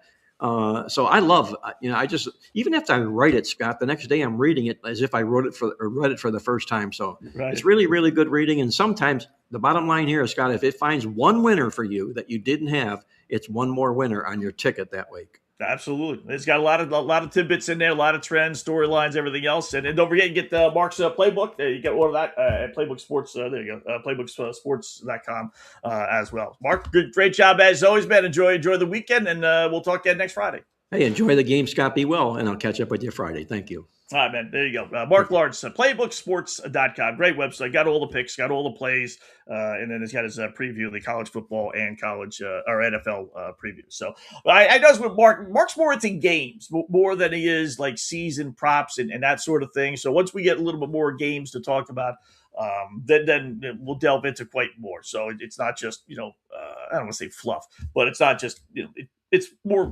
pick a couple of games and then Mark will give us some winners. So glad that he could join us every Friday. So we do have some preseason games later on tonight. Now, we gave you these trends last week. We're going to follow them up, because it's one thing to give out a trend, as I told you. If you're not going to use them, then what's the point, right? So last week, we gave out a bunch of trends. Went 20-13-2. Right? We had play on guys. You're going to play on Robert Salah. You're going to play on John Harbaugh. We have play against guys. You're going to play against Dan Quinn. You're going to play against the Dallas Cowgirls. You're going to play against Tampa Bay. You can try to throw Cincinnati in there and Detroit in there as well. And a lot of times, I'll tell you, the NFL is shrewd. They really, man, they don't miss a beat. They really don't. Why do I say that, Scott? Because you see a lot of Detroit versus Washington this week, right? So what? Detroit's a play against team. Washington is a play against team. They balance each other out. We saw that last week with Cincinnati. Who was Cincinnati playing last week? I forget who. But Cincinnati's a play against team. They were playing another team that's a play against team. I don't think that's by coincidence. I really don't. I think the NFL gets these things. It's like a little game the NFL plays. They know gambling is a big, big, big, big part of it. And I don't even think they want to downplay it. They really don't. They almost encourage it. But they follow some of these trends as well. And I think, they want to keep the league one step ahead of the gamblers as much as they appreciate the gamblers. So they'll put 2 really good preseason teams against each other, throwing out all the trends. Or they'll put 2 bad preseason games, against each other, throwing out all the trends. Or they'll make, the number that the over-under is 37.5, right? You know how many games this week the over-under is either 36 or 37.5? Damn near all of them. All of them. So, you could play that trend still, obviously, but it makes it harder when, it's not 39 or 41 or 42.5 and you're going to go under. They're going to make, if you're going to go under 37.5, then by golly, we're going to make that line 37.5 because we know you're going to go under anyway. So that they make it tough. They really do, but that's okay. We enjoy it just the same. So we want to follow up on these things. So we're playing always on Salah in Tennessee, right? Because he was great with the New York Jets. They did win and cover last week as road favorites. Remember, they beat San Francisco. So they're 4.5 road favorites again against Seattle this week. That's the Sunday night game, the standalone game. It's tough to lay 4.5 with Tennessee, especially since Cam Ward looks so bad. But that's the trend. You got to play on John Harbaugh. You know, he got a push last week, getting 3 against Minnesota. So they're now laying 3 against Miami. If you want to play that, then it's Giants laying 3. Our 3 play against are really 4. You got the Washington Dan Quinn, who got the win last week. Did they beat Cincinnati? I know this in a regular season. Preseason, I tend to forget. I think they played Cincinnati last week. No, they played the Dolphins. I don't forget. They played the dopey Dolphins. So they won, but Dan Quinn is still 8-17-1 against the spread in preseason games with the Redskin Potatoes and the Atlanta Falcons. So let's go Detroit, even though Detroit's a dead team. See, again, Detroit and Washington, 2 bad teams. So they really kind of cancel each other out. Dallas, despite winning last week, still only 8-24 straight up their last 32 preseason games. Arizona laying 1.5 against the Cowgirls is the play there. And then you got anti-Tampa Bay, even though they did also win last week. Kansas City's getting 5.5. That's a big number in a preseason game. So give me Tampa Bay. So the play against and Cincinnati as well. We play against Cincinnati because they're atrocious in the preseason. They are basically pick them getting 1.5 against the Chicago Bears. So Chicago would be playing against Cincinnati. So on Detroit, because it's an anti-Washington play, on Arizona with an anti-Dallas play, Kansas City with an anti-Tampa Bay play, and then Chicago Cincinnati play. Those are the play against, along with Tennessee and the Giants in the play on. So you got 6 this week with that one. Our underdog trend went 8-1-1 last week, which is as good as you could expect, right? Underdogs from 1 to 3 points, we told you cover 60% of the time in the preseason since 2015. 60%, 60 to 40. That's a damn good number, right? And lo and behold, last week, good week for underdogs. That went 8-1-1. This week, if you want to play that, it would be Buffalo, Washington, Dallas, Eagles, Bungles, Dolphins, Rams, and Houston Texans. Oh, well, Houston last night getting the push. So we're 0-1. So you have the other 7 games. The road dogs of 2.5 points or less, so not 1 to 3, any underdog. This has to be a road dog, and it's only 2.5 points.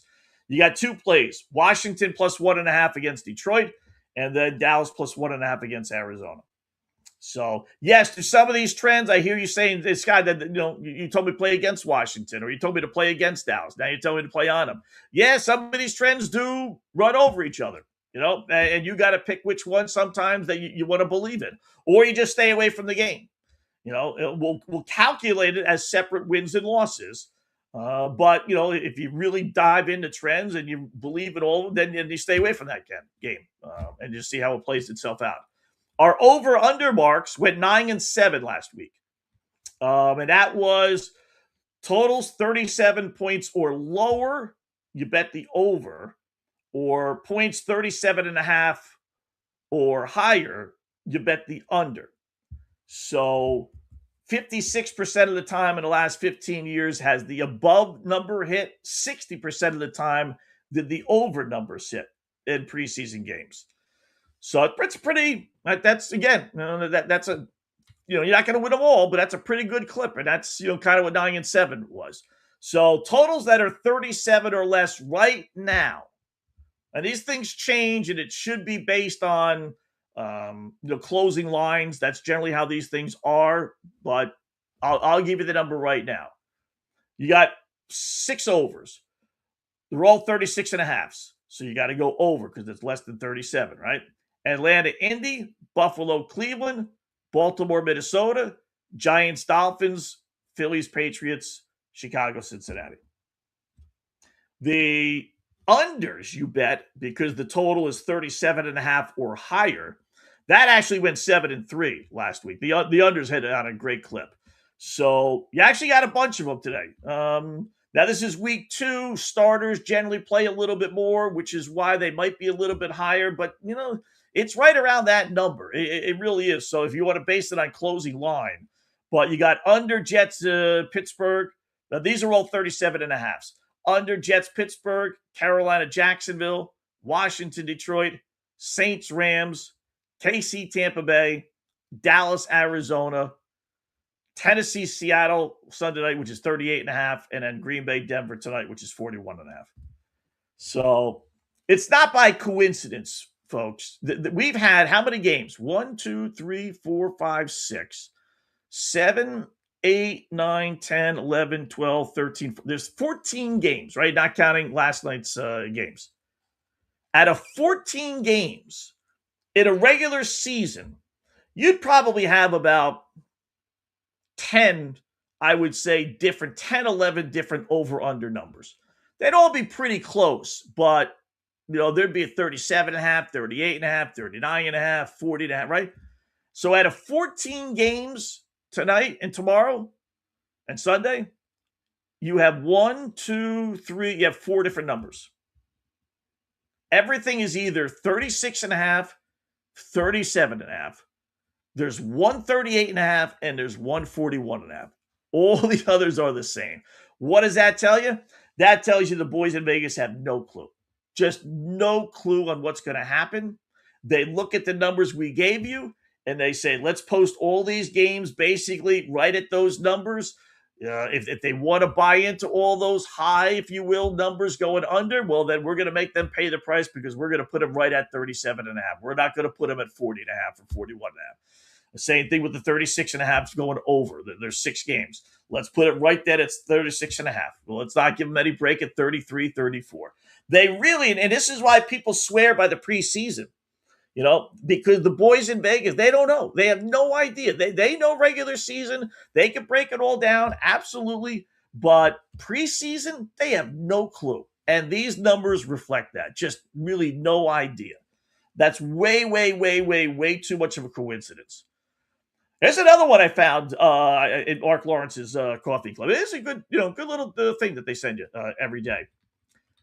And I like the basics of it. Like he gave out the team that loses last week facing a team that wins this week, right? There's no other jargon. The longer a trend goes to explain it, the less important it really should be.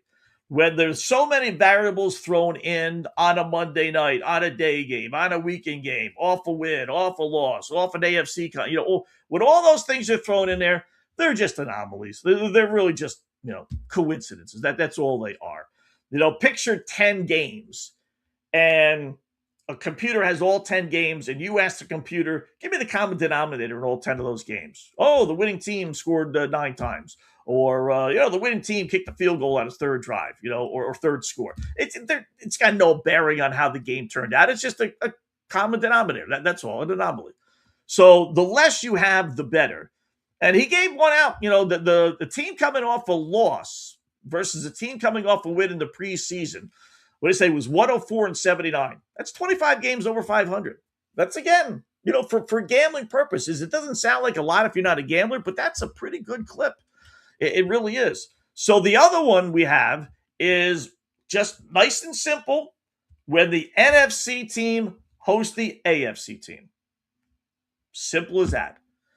Last couple of seasons, it's been 50, 27, and 1 over.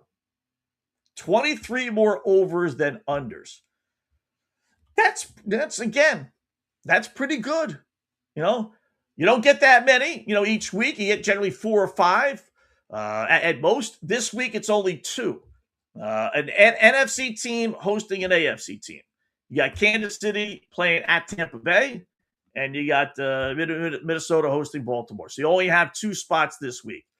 I looked it up last week. It went 2 and 3. So, take it for what it is. Now, we didn't have that many overs last week, so it was a strong, strong, strong under week last week. So, but, over Kansas City, 37.5, and over 36.5 Baltimore. So that Baltimore-Minnesota 36.5 that's the double dipper. That's where the wise guys center in and say, boy, that falls under both trends. You watch. I guarantee you right now, as I sit here, it's 36.5. That's a game tomorrow night. That won't be 36.5. It'll go to 37.5, maybe 38.5, just because they'll see those trends. And then the trend flips, though. But then it says bet the under for one of them. So pick your poison, right? That's just how, trends are. Sometimes they look good because they fit, and it moves a point and a half, 2 points, and all of a sudden the trend is no longer there. So what do you do with that? So, they're nice, these trends. We'll bet them religiously just to figure out how they all turned out. But, would I put serious money on a game based on a trend? No, just because of that. And you'll see regular season. We'll run down every single game on Fridays. We'll have Mark on. Might have Colby Dan on doing some college football. We might have him on Thursday.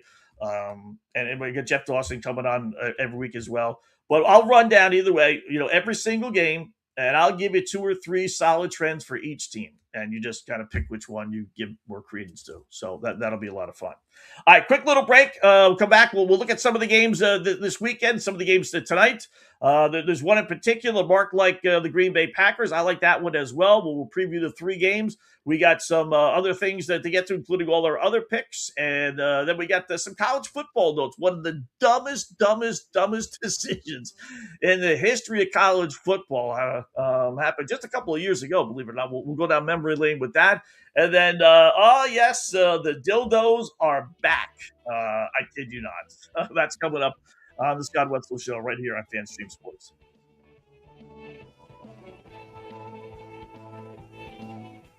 Hi, golfers. IndyCar Tim here. I want to talk to you a little bit about Golf Central Magazine. It's not just a golf magazine. It's the magazine for everything. Turf, travel, philanthropy, and lifestyle. Head over to golfcentralmag.com and check out the latest issue.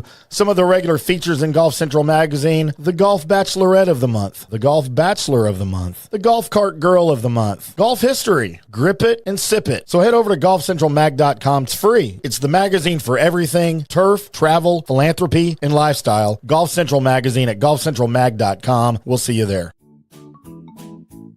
Sports fans, it's time to gear up. Head to fanstreamsports.com and check out our brand new merchandise store. We're talking bold t-shirts, 3/4 zips, hoodies, hats, mugs, and more. Everything you need to rep your favorite shows and your favorite crew. Whether you're rolling with the JP Peterson Show in Tampa Bay, From the Rough in Dallas, the Tim May Show featuring Clay Hall, or the Jeff Thidoff Show in Ohio, or any of our FanStream Sports original programming, we've got the perfect look for game day and every day. So don't wait. fanstreamsports.com. Click merch and grab your gear now. Wear the stream, live the stream. FanStreamSports.com. Hey folks, let me tell you about Bay Area Modern Medical Center, a very different kind of approach to primary care. Personalized preventative medicine, not a one-pill-fits-all mentality. Christopher Lugo and his experienced medical staff are proactive in looking at issues before they become a problem, encouraging a healthy lifestyle with proper diet, supplements, and exercise to optimize your active lifestyle. Rather than the impersonal, rushed approach, you will be the only patient and will have our full attention. That's new. Getting old is inevitable, but feeling and looking old is avoidable. Bay Area Modern Medical Centers are experts in anti-aging regenerative medicine that optimizes your body's performance in many areas. So call for an appointment to get started on a journey back to full health and a happy life with a new, modern way of healthcare. Call 844-977-3477 or go to BAMMC.com. That's 844-977-3477 or BAMMC.com. Today's show is brought to you by Tomstown, a premier craft distillery based in Kansas City, Missouri. Discover their award-winning lineup, including double oaked bourbon, botanical gin, and double grain vodka, named the best craft vodka by the readers of USA Today. Available for online delivery in 40 states. Visit toms-town.com or their Kansas City distillery to explore more. Elevate your game with Tomstown, where history meets innovation. Please enjoy responsibly. Orion Golf Management Solutions. Orion Management Solutions has tailored its service packages just like it tailors its approach to customers. Some owners need more supervision, while others need periodic assessment of their short-term and long-term strategies and programs. Orion can be called in to develop a business plan with the existing staff, or we can assist with the daily management of a facility or event. Either way, we make sure the client is satisfied and understands the direction the facility needs to go in order to achieve the owner's goals. Orion Management Solutions can help with owner assistance service solutions, daily course management, business plan development, monthly operations, or as-needed consulting services. Whatever your need, Orion Golf Management Solutions can help. Check out oriongolf.com. Let's go. right now. Back to the show on FanStream Sports.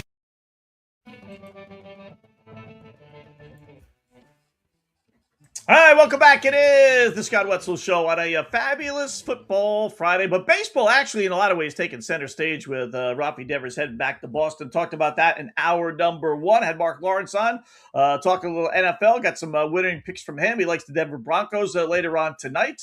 I like the, believe it or not, the Pittsburgh Steelers. I know our good buddy Timmy from Pittsburgh says no Aaron Rodgers or Mason Rudolph. I figured Rodgers was not going to play. I thought maybe, just maybe, Rudolph would play, the presumed second string quarterback. But you know what? They didn't play last week, and they still beat Green Bay. Aller came off the bench in the fourth quarter, looked terrific. I don't necessarily expect that to happen 2 times in a row. But here's my thinking with that. I can't help but think, I know Aaron Rodgers is not going to play, right? But he has stated many times he just hated his 2 years here in New York with the Jets. Just hated the organization. They left him out to dry, didn't back him, threw away all his players and all the coaches. It was just a disastrous 2 years here, right? When it was supposed to be the greatest thing. So, whereas I don't think he had that angst against against the Green Bay Packers last week, I can't help but think he's going to be on the sidelines. And I know it's only a preseason game. I get all that, but knowing he can't play to take part in it, I think he's going to be on the sidelines coaching his guys up, and they're going to want to win one for the Gipper, if you will. And I think Pittsburgh's going to come. It's a home game for the Steelers as well. I think they're going to come out blazing. I really do. Whereas the Jets played Tampa Bay last week. Jets played their starters. Tampa Bay didn't. Jets have a head coach who says he wants to win. Bucks have a head coach that said he didn't want to win. And the Buccaneers won by double digits. They think the Jets still couldn't beat them. They're going to be Jets and Dolphins are both going to be so bad. So even though the Jets, again, are using their starters this week, it doesn't matter. The Jets starters are worse than most teams' backups. Simple as that. Simple as that. And then you throw the emotion and everything else into the equation. Yeah, I like the Pittsburgh Steelers getting 1.5 tonight. And I like Denver, or I like Green Bay too, just because, everything Mark said is, well, and the 5.5 for a preseason game, that's like getting 10.5 in a regular season game. Most of these preseason games go right down to the wire. And I can't help but think that Green Bay, and that was a misleading score also with the Packers last week with Pittsburgh. That was a 1-score game, 1-point game in the fourth quarter, and then Pittsburgh blitzed them for 2-3 touchdowns in the fourth quarter. So I think that game will be a little bit closer. And I don't think Bo Nix is going to play later on tonight either with his ankle injury. So I'd be a little surprised. Michael writes in, Michael Grant, one of our LLs here, San Francisco playing at Boston tonight, Red Sox. What do you think? Does he get booed? Like I said earlier, Mike, I don't think so. I wouldn't be surprised if he did, but I don't think he will. I just like to. The Red Sox are contending. They got bigger fish to fry. If the Red Sox were 20 games out and there was nothing left on the season, then maybe, but they got bigger fish to fry. That's the biggest thing right now. They're playing well. They took 2 out of 3 against Arizona, so they shouldn't be too grumpy. San Francisco stinks. The next to last place. They're going nowhere. I think he gets a cheer. I really do. College football. How about a little memory lane? Yes. I was watching this. I didn't watch the whole game. This was a Saturday night game. What was this, 2 years ago? 3 years ago? 3 years ago. And I'm flipping the channels, and you know how they just go from game to game to game. That's where I picked it up. I was going from game to game to game. The beautiful thing about college football, you got games on the 4-letter network. You got them on Fox. You got them on CBS, NBC, CBS Sports. There's like literally 7-8 different outlets to watch these college football games, right? So I'm flipping all the channels, and I think I had a bet on Georgia Tech.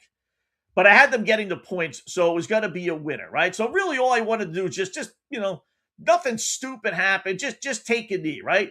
It's first down, maybe second down. We'll see here in a second. With 37 seconds left. Miami football, Miami leading by 4 or 5 or so. Disaster happens. This adds up to like Joe Pisarcik handing the ball off to Larry Zonka. That's actually a good analogy, Scott. Yeah, that's kind of it. That's like this is the college. That's really good.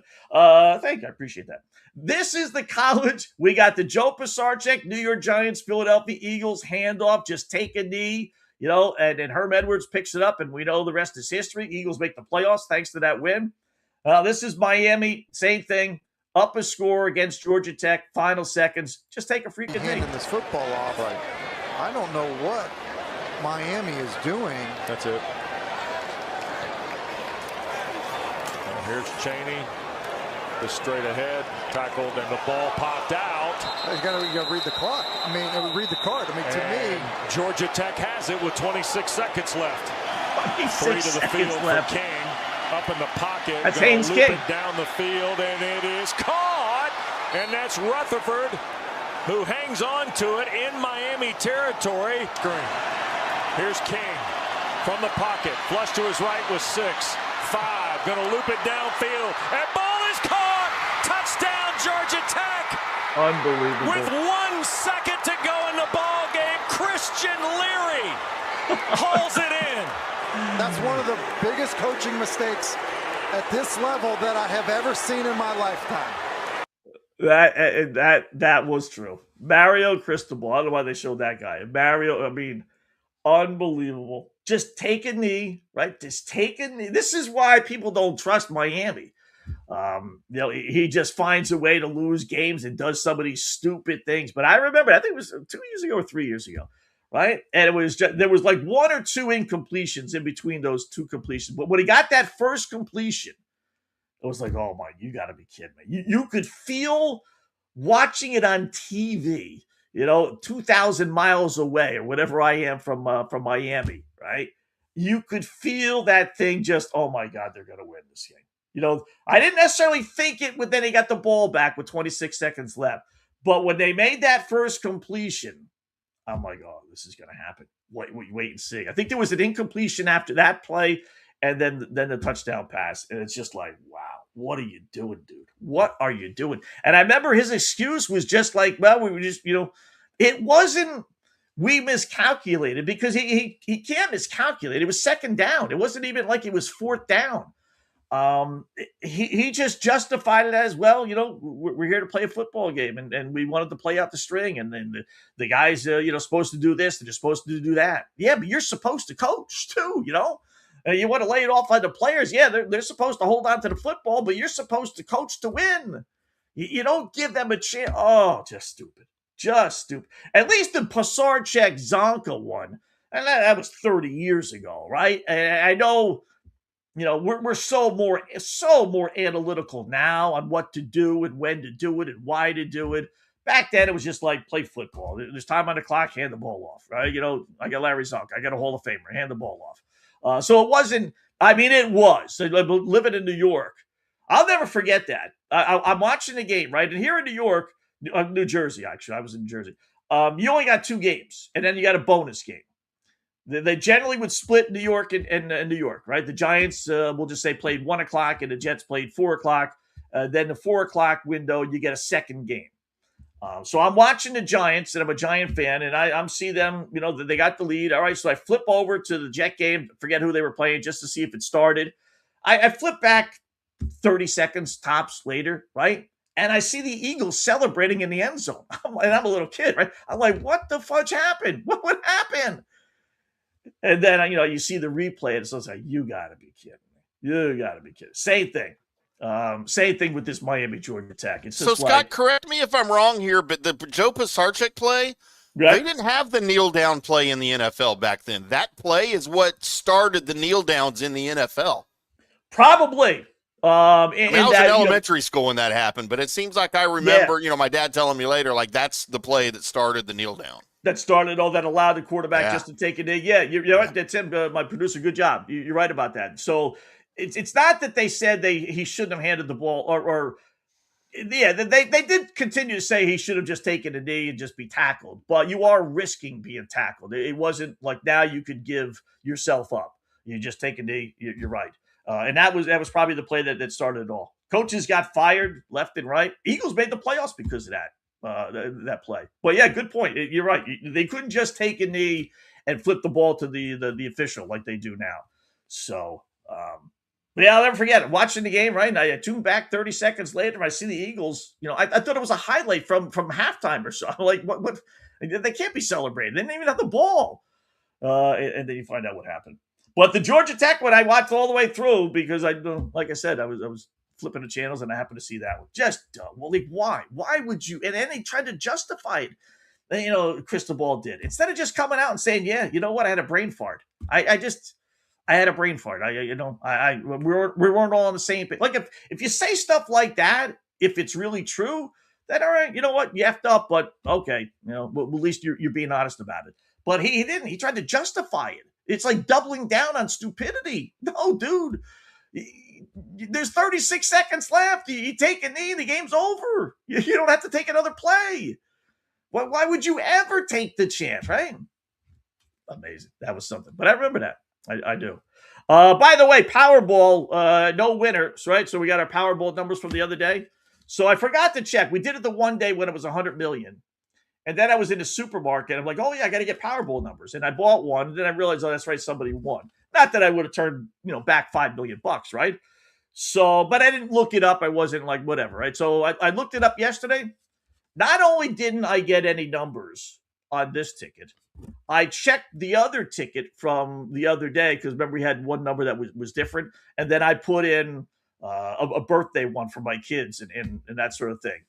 So I had 15 possible, really 16 because you get the Powerball numbers. So I had 18 possible numbers on 3 separate tickets. Not only didn't I win, obviously, the whole kit and caboodle, not only didn't I get second place or third place or fourth place or fifth or sixth or seventh place, I got nothing. I had 18 numbers, about probably 14, about 14 or 15 different numbers. I didn't get one freaking number. In 2 weeks of drawings, I had 6 drawings. Forget about winning. I didn't get one lousy number. And I had 14 different numbers. Not one. Oh, it's stuff like that just reminds you of you're not winning. You're not winning. You aren't. I don't know who does. Do people really win? Really? Do they make the stories up? I mean, it is so freaking hard. You live the dream and you think about how much money you're going to make and who you're going to give money to. And you're going to be, good about things. You don't got a shot in the world. The amount of money these states and this country makes on lotteries just based on a dream. I mean, it's a great gimmick, though. It might be the greatest advertising slogan of all time. You got to be in it to win it. And it's right. I mean, everything I say about you're not going to win, you don't have a chance in the world, it's 1 in a gazillion, blah, blah, blah, blah, blah. But you got to be in it, though, to win it, Scott. So, yeah, it brings you in. It does hook you in. It's amazing. Our world has gone nuts here, by the way. So I got a story out of our local newspaper, Newsday. Woman charged in a plot to bomb New York City, the capital of New York, in Albany. Some woman who joined Islam 5 years ago. You just look at the picture of her. There she is buying bomb equipment at Home Depot, by the way. So what do you think? Does she kind of stand out there? I mean, you see a person that's dressed like that, cover it all up. Nuts. Then I got a Long Islander who's allegedly sent a death threat to President Trump. Now, who would want to kill President Trump, right? I mean, come on. He's got enough pot shots to take it at him. People are nuts. And if that doesn't take the cake, the Lindsay Clancy story, right? You've been following her. She's the nutcase that killed her 3 little kids. So her court case was in Massachusetts yesterday. I'm sure it's continuing today. We have people lined up. I don't know if you can see it in the picture there. People lined up in support of her. She killed her 3 kids. She's nuts. Now, she's admittedly nuts. She knows she's nuts. I get that she tried to get help and the system failed, right? But she still killed her own 3 freaking kids. And you got people outside the courthouse, supporting her. Who the hell would support a person who killed her 3 kids? I mean, are you nuts? You want to protest the system, okay, but that's different than supporting her. Not to mention, right? We say this all the time, that there's somebody for somebody, right? There's always somebody out there for everybody. What kind of nutcase would marry this broad? I mean, she's a psycho to begin with. She's had a history of mental illness, and she found somebody that would marry that. And then she obviously, has kids with them. Crazy. This world is just nuts. So speaking of nuts, nuts and bolts or nuts and dildos. Yes, the dildos are back. WNBA game last night.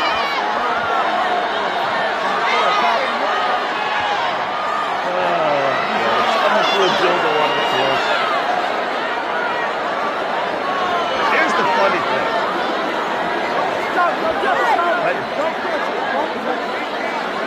Hey, what are you guys? Come on. They're afraid to touch them. Look at they throw a rag.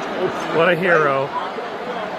Oh, they throw it. So someone in the stand, they throw a dildo on the court. This happened last year for a bunch of games, or maybe earlier this year. Then it kind of stopped. Now it's back again, right? So big green dildo.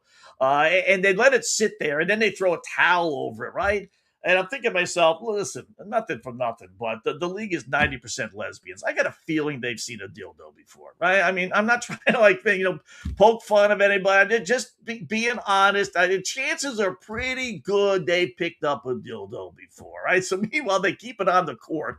Then they got this towel over it like it's a rat or something, and then they just let it sit there. They're all afraid to pick it up like it's going to explode, like it's a bomb or something. Rather than just grab it and pick it up off the court and get it done with, right? I honestly hope that doesn't start up again, because it was this year, right? For about, I want to say, a good 2 weeks. That was the thing. And more times than not, it was green. I'm not sure what the green represents, but, money, envy, I don't know. But, yeah, for about 2 weeks early this season, that was the big thing. Someone would throw dildos on the court. The WNBA, I don't know what they're going to do. They have so many issues, so many just stupid things.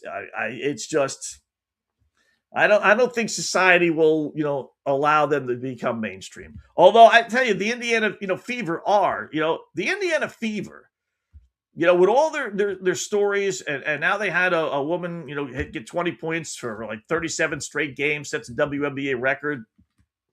Mitchell. They are on the map. They for better or worse, which is what happens when when you're on the map. You have your positives and you have your negatives. And whatever side you're on with Sophie and Caitlin Clark and the dopey head coach and everything else, they are on the map. They're on the map more than a bunch of other teams. Are you more? And I'll tell you, just as an example, I'll send out retweets or tweets, whatever, on Twitter, and I get way, not even close, way more responses from a WNBA Caitlin Clark tweet or Sophie Cunningham tweet or head coach tweet or Christine Engelberg tweet, the dopey commissioner, than I get on anything else, even football, even NFL. I mean, I could say Caitlin Clark is great. I could say she's awful, and I get 10 people that'll respond, agreeing or disagreeing. I mean, they are mainstream. I mean, you talk about some of the other teams around, the different sport, NFL. I could send stuff out about the Tennessee Titans 24/7 and get no responses, right? I could send stuff out about the Los Angeles Chargers. Maybe a little, Herbert, with his girlfriend at practice, maybe a little something. I could send out 1,000 tweets on the Carolina Panthers. Who freaking cares? I mean, nobody, right? But I'll send out a tweet with, Caitlin Clark. Boom. I'll get 50,000 responses. I could send a tweet out about the Tampa Bay Devil Rays about how great they're playing, right? Nobody. The tree fall in the woods. No one's around. Doesn't make a noise. Same thing with the Miami Marlins, same thing with the Kansas City Royals, same thing with the LA Angels, unless it's Mike Trout is the most overrated player in the history of mankind tweet.